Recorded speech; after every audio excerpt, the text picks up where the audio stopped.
Grateful Bird complete story in English. A hunter lived near the edge of a thick forest. One day, he went into the forest with his trap and caught a beautiful bird.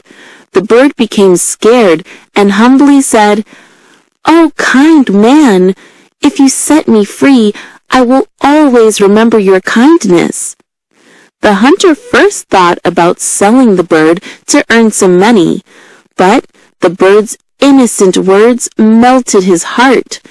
He opened the trap and let the bird go. A few days later, the same bird returned.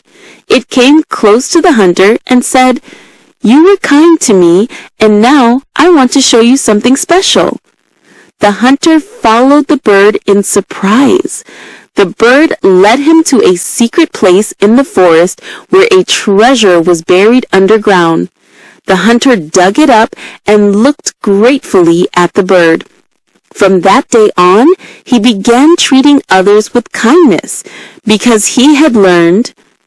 Moral of the story: a good deed is never wasted. It always brings a reward in return.